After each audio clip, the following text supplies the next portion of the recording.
What's going on, my friends? Welcome to today's Seven Figures Club podcast. Again, the purpose of this podcast is to get you guys into the Seven Figures Club, where the top 5% of business owners reside, generating $1 million a year in income. So today we've got Stefan GEORGI, who is a direct response copywriter whose words have grossed over $700 million. He is the inventor of the RMBC Method, which is a systematic approach to writing better sales copy more consistently in less time. He's the co-founder of Copy Accelerator, a high-end copywriting mastermind whose 170 members generate over $1.5 billion with a billion dollars in annual sales. And my friends, that is just the start. So if you guys want to get better at writing copy, which pretty much is the starting point for everything you do as a business owner, then you're going to want to pay attention. You're going to want to take notes. And at the end of this episode, we're going to have an amazing action item for you to take, where he is going to have an amazing piece of information that you're going to be able to take that next step to become a great copywriter. So Stefan, welcome to the show. There are over 32 million businesses in the US, and over 90% of them will never break seven figures in annual sales. So how do we as entrepreneurs or aspiring entrepreneurs break into that seven figures club? This podcast will relentlessly share the secrets, strategies, and tactics I've used to create 3 multi-seven figures businesses and bring in even more successful entrepreneurs than me to share their inspirational stories and tactics to success. You can create your dream business and life right now. So buckle up and let's go. Yeah, thank you for having me. I'm really glad to be here. Now, we'd love to begin here by finding out more about your backgrounds and what led you down a path to entrepreneurship. Were there some key events growing up, or, as you came into adulthood, went into your career, did you kind of begin, immediately as an entrepreneur? Did you start out working somewhere first? Tell us a little bit about that path towards entrepreneurship. For sure. So I've always been a bit entrepreneurial, I guess. One interesting thing I don't talk about on podcasts, but I'll bring it up, is my dad was the first employee for a loudspeaker company. So back in the 70s and 80s, and loudspeakers were more of a thing. And so he was the first employee, and he ended up gaining this really small little piece of equity in it. But growing up, we were, comfortably middle class most of the time. And then sometimes the company was struggling, and then he would struggle because he was tied to that. But overall pretty comfortable. But we would have the two founders of the company over to our house occasionally for dinner and stuff. And it was your dad's business partners, but there's always this kind of layer, this gap between them and my dad. It was they liked him, but they were just on this different stratosphere. And, to the point where later on in life, they're buying jets and stuff like that. Right. And he was never on that level. And so I think early on, even at a very young age, they're both very nice people. It's nothing against them. Something sat with me about that difference of employee versus business owner. And I think even when I was a little kid, that kind of put something in me to where I didn't want to be, I wanted an equal seat at any table I was at. And I saw entrepreneurship as a path to getting there. So kind of a deep opening answer, but yeah, that was it. And then from a young age of selling painted rocks, when I was 5, we would take rocks from a gravel parking lot where the condo we would be at was, and paint them and sell them to people, and up to middle school selling contraband and things like that, being a bad kid or whatever. And then eventually, fell into copywriting, and really digital marketing and entrepreneurship in the more true sense. And I haven't looked back, because that was really great to discover it.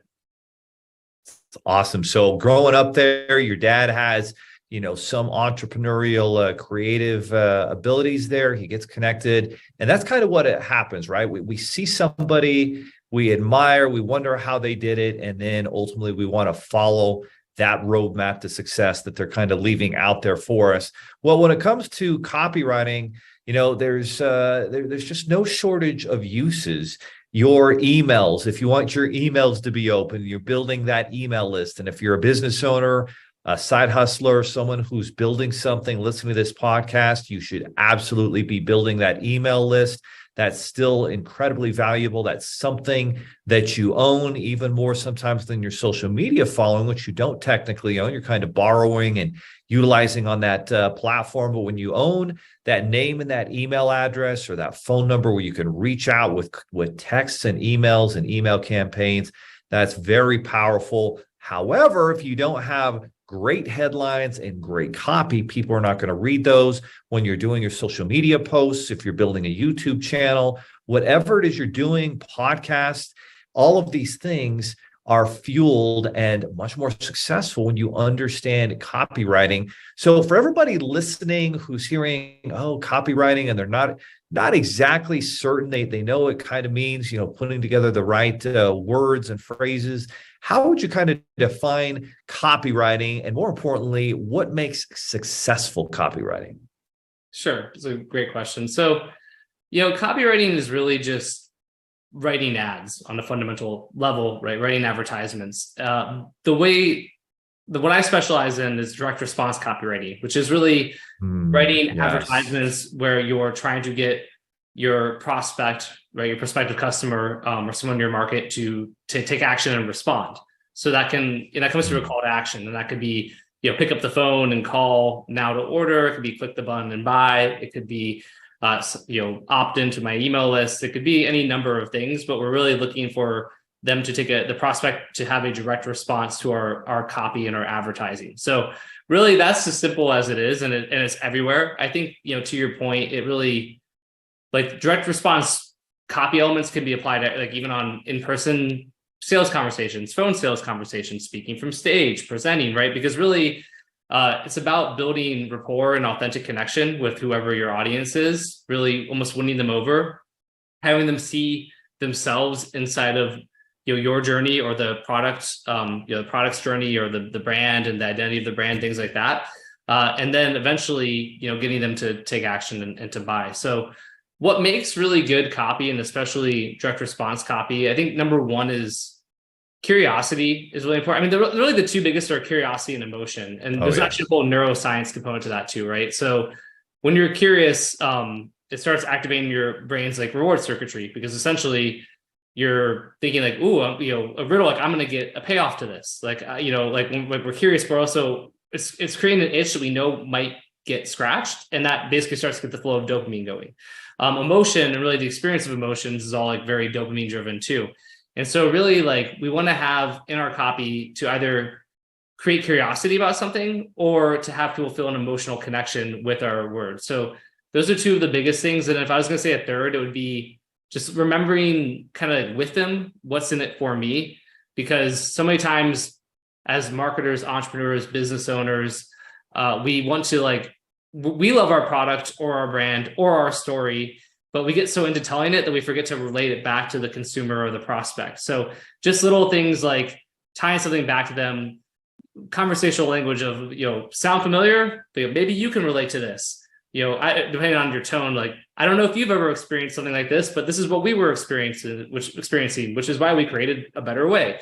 Just really tying it back to the prospect, because you can have a great emotional story, but if eventually the prospect's man, I'm sorry this happened to you, or wow, it's great this happened to you, but I gotta go off my day. Why am I listening to this or reading this or watching this? So it has to relate back to them. Exactly. It's very powerful. A lot of value bombs that Stefan just dropped for you guys. So pay attention here. He talked about having, headlines and copy text that is curiosity based. Getting someone to be curious about something is super key, because then they want to learn more about it. They naturally are taking action. I never heard that there's actually a dopamine response. So they're actually feeling rewarded as they go down the rabbit hole. So it's super important that you guys have curiosity-based themes and headlines to grab someone's attention, to make them think, oh, that's interesting, or wow, what is this secret that they're talking about in the headline? And then, of course, as they take action there, understanding that as awesome as your product or service might be in the benefits, what's more important is what's in it for your prospect. How is this going to help them? And I think especially identifying, what is their pain point or problem that they're struggling with, and how does your product or service solve that problem for them. Now, one of the things, Stefan, that you talk about here is kind of this connection a little bit between, poker players and copywriters, and especially how, as a copywriter and so forth, it's important to be able to overcome objections. What do you mean about there being some sort of commonality between poker players and copywriters? I think the biggest thing, and so essentially when I was not essentially, but when I was 18, I was sort of a semi-pro poker player. I was living in San Diego, and they had Indian casinos where you could play at age 18. This was like 2004, nice. So 2003, Chris Moneymaker won the World Series of Poker, and it got really popular. I had started playing with friends a year or two before, so I kind of had a little bit of an edge, and then got really into it. I bought all these books. I read, I studied, like every poker book you can imagine, from like Caro's Book of Tells to Super Systems to Phil Hellmuth's book to like tons of them, right? And I was like winning. So at 18, I would go to like the Indian casino every day after school. I'd come home, nap, and then go and then play for a couple hours. My goal was just win $200. If I won $200, great. If I lost $200, I left. I won way more often than I lost. And it was this really liberating thing, to the point where my parents were kind of iffy about it at the start. And then I stopped asking them for money ever. And I'm just like, really happy and buying my own stuff and have like a savings account. And they're like, all right, keep doing that. Right. But from that point early on, you learn a lot at a poker table. I mean, there's a lot of things. I think like one is judging people by, not what they say, but what they do, because you'll see that at a poker table, right? Oh yeah. And bluffing alone, people might, say one thing, but their actions tell you something different. And that might be the way they bet, or it might be their body language, or some combination of things. So that comes into when you're even selling and like research, for example, like your prospect might give you some surface level answer about their pain point. But if you go look into like forums, for example, like or Reddit threads or whatever, where your prospect's hanging out and where they're more anonymous and they're sort of going to share, in this case, it's still, I guess, same, but the difference is the anonymity. But the point is, like, it's not just, you don't take it the surface level thing and accept it. You sort of dig deeper, and you'll see that they might give you like a lot of secret reasons why this pain point really causes them so much distress, or why they really haven't bought a product, or whatever it is. So it's kind of going layers deeper, which you have to do to be a really successful poker player. And so that's just one such example. I mean, another quick one is, I guess, just noting how you can, for lack of a better word, manipulate people's responses and behavior. And I don't mean that in like an evil way, but I just remember times where people would go on, people who were masterful at the table of pissing everyone else off. And then once people got pissed off and got off kilter, how those people would then make irrational, poor, bad decisions. But it was really just for like very small things that somebody could do to like send them on a tilt.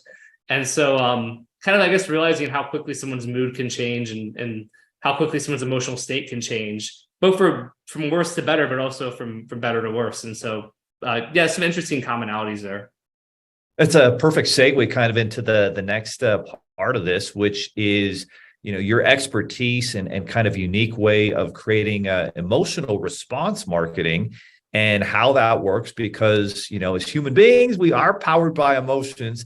So what is kind of emotional response marketing, and how can you harness it and implement it in your business?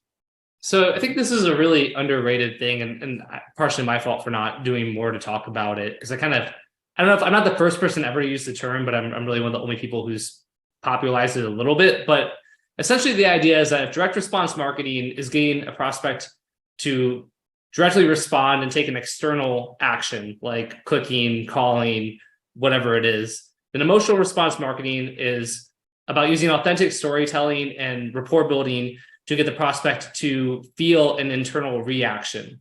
So it's less about, it's not an outside action, it's an internal reaction. But what happens if somebody feels that, if you're making them feel those emotional feelings and they're making the prospect feel connected to you, then when you do ask them to buy, they end up buying a lot more and they become a more loyal customer, and their longevity and lifetime value, all those things increase. So the lifetime value. So it really comes down to what I mentioned there about like authentic storytelling and vulnerability.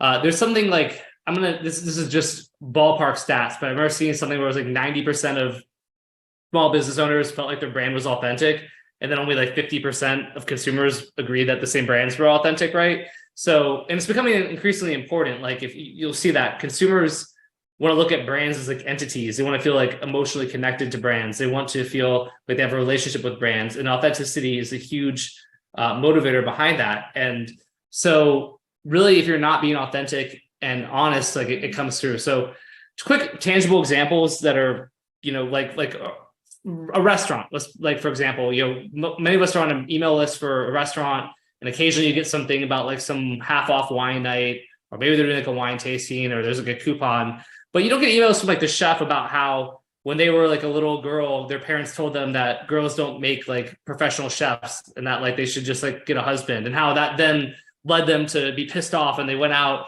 and traveled the world and just found a love of cuisines and brought those recipes to the restaurant. You don't get emails telling the stories of the people in the kitchen and how they got to where they were, whether it's like the sous chef or like a line cook or whatever it is, right? You don't get the story of how they leased the building and had to beat out 3 other like, men in suits, and they were like this like, whatever, like woman and who was discounted by everybody. I'm just using that as an example, right, of a restaurant. Yeah. A real estate agent, you get the crappiest emails from them about, interest rates are going up, but it's still a great time to buy and a great time to sell. Like, they're never like, their emails are always just like, about interest rates and then just like, oh, lots of demand. Still, the sky can be on fire. It could be like the middle of 2009. They're like, great time to buy or sell, right? It's just complete BS, and you know it, and you're like there's exceptions. I know a few good realtors who have great emails to their list, but same thing there. What if it's a story about when they were, doing a home tour of a couple, and the couple, like I have an example of where it's like, it could start like, I was in the bathroom for 10 minutes straight and the clients were starting to get nervous. And they could go on about how, the realtor found like the water was running, and most people would just ignore that. But she sort of looked at the wall and then saw that there might be some plumbing issue. And it turned out there was, and it saved her clients from going and putting an earnest money deposit down, and all of this, and how she actually cares when most people don't. Like, these such better emails. And so really almost every business could be doing this type of marketing. And I know businesses who have, from Paul Saladino, who does, we wrote the Carnivore Code and has like a supplement company.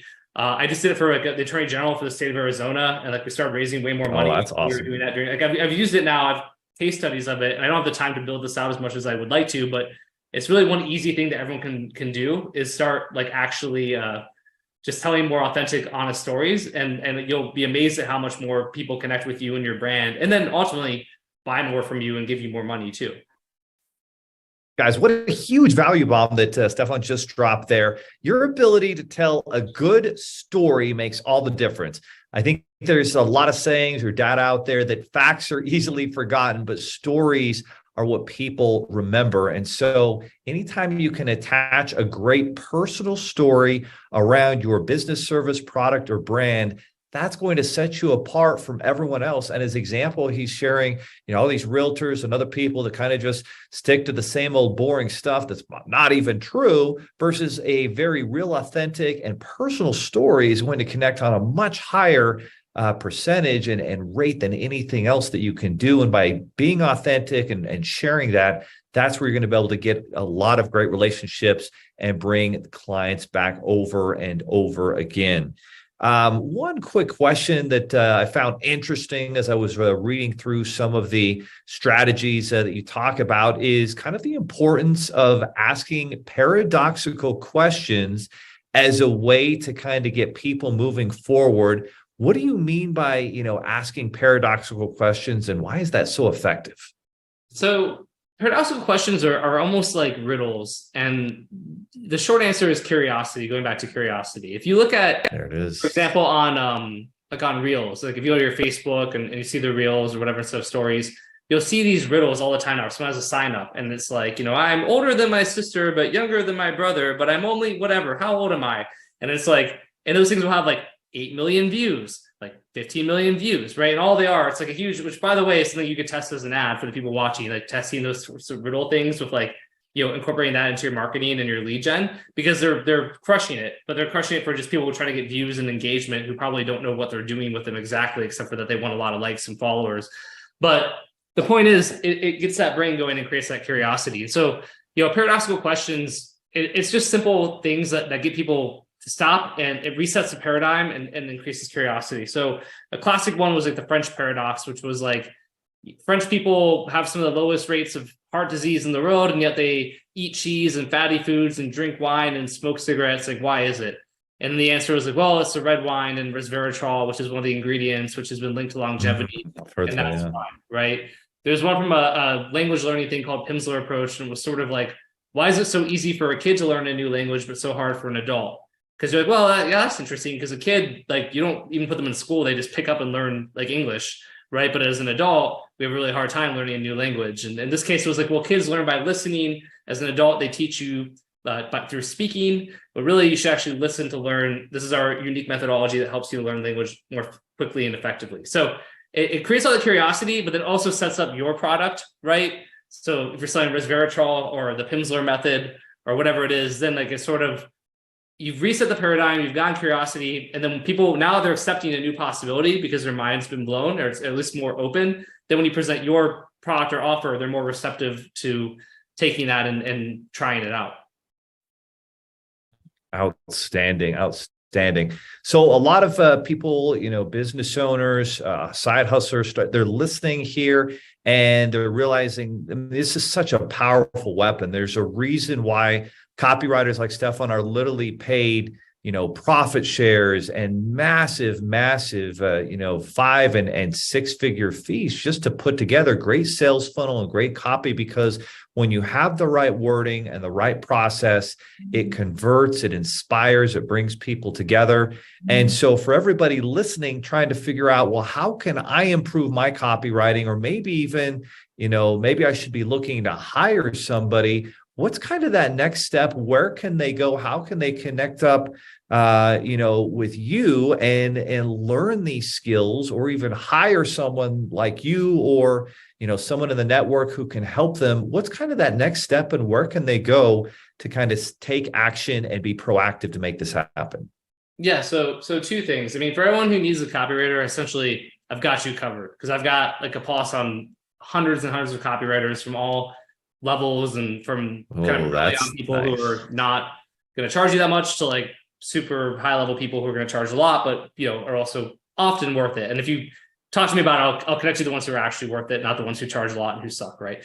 Which is always good, because it's so one easy thing. And I've got a kind of a thing I'll offer in a second, like for free, but just find on Instagram at Stefan GEORGI, STEFAN GEORGI. You can find me on Facebook too. I know there's people in a Facebook group watching right now, so just find me and message me or friend request me or whatever. And then you can go to like, my website is stefanpaulgeorgi.com, but I've also got, to make it even easier, if you go to SPG, which are my initials, stefanpaulgeorgi.fun, FUN /research, then essentially you put in your email address and you'll get the research component of my RMBC method, which shows you how to do psychographic research that goes pretty deep into your market, whether you want to kind of understand prospects better, or even existing customers and their hopes and dreams and victories and failures. So you'll get that, and then it'll put you on my email list, which is a really good email list. Obviously, you can unsubscribe or tell me to screw off. I don't spam. I don't really promote a bunch of other stuff.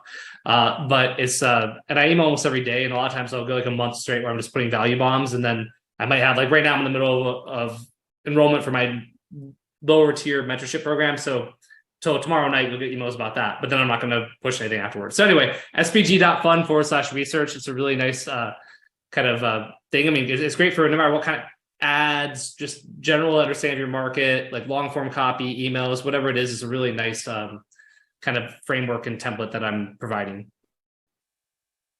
Outstanding. Give us that website one more time. It was spg.fun and then /research. Okay, spg.fun /research, guys. Take action, get access to that, learn more. This is one of those skill sets that's not taught in college. It's not taught in school. And yet this is literally a 7-8 figure tool and mindset and ability and skill set that if you can learn it, even if you're going to hire someone, you still want to be able to understand the dynamics and the psychology behind it, that people respond to curiosity-based headlines and themes, that they want to connect with you individually, not as maybe a company. They want your story. They want it to be authentic. That's what people are looking for. And it's all about reputation and the value that you bring people. And if you have the right copy that speaks to them in terms of the solution that you're going to give for the problem they have, that's going to mean everything. And sometimes you just need to hire someone. So reach out to take action.